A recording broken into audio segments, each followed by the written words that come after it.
क्या आपने कभी सोचा है कि समुद्र का रंग नीला ही क्यों होता है?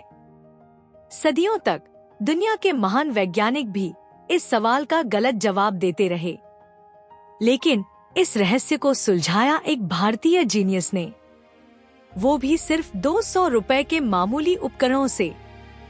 आज कहानी सर सीवी रमन की, जिन्होंने भारत को विज्ञान का पहला नोबेल प्राइज दिलाया। बात 1921 की है। सीवी रमन लंदन से भारत लौट रहे थे। जब उनका जहाज भूमध्य सागर से गुजरा तो वो उसके गहरे नीले पानी को देखकर दंग रह गए।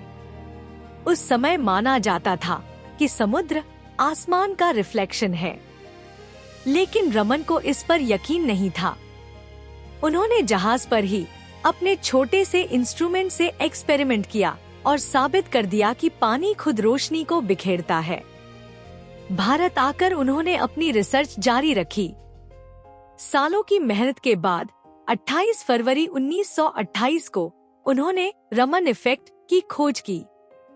उन्होंने दिखाया कि जब रोशनी किसी पारदर्शी चीज से गुजरती है तो उसका रंग बदल जाता है। यह खोज इतनी बड़ी थी कि इसने पूरी दुनिया को हिला दिया। आज भी उनकी याद में भारत हर साल 28 फरवरी को नेशनल साइंस डे मनाता है। 1930 में उन्हें नोबेल प्राइज मिला।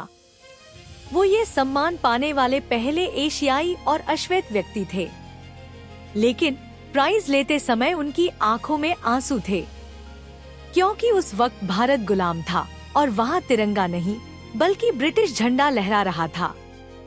उन्होंने दिखाया कि असली साइंस के लिए बड़ी लैब्स नहीं बल्कि बड़े इरादों की जरूरत होती है। रमन सिर्फ रोशनी के ही नहीं बल्कि संगीत के भी दीवाने थे। उन्होंने दुनिया को समझाया कि तबला और मृदंगम जैसे भारतीय वाद्य यंत्रों की आवाज इतनी सुरीली क्यों होती है। 11 साल की उम्र में स्कूल और 18 साल में अपनी मास्टर डिग्री पूरी करने वाले रमन एक सच्चे पॉलीमैथ थे। 1954 में भारत सरकार ने उन्हें भारत रत्न से नवाजा।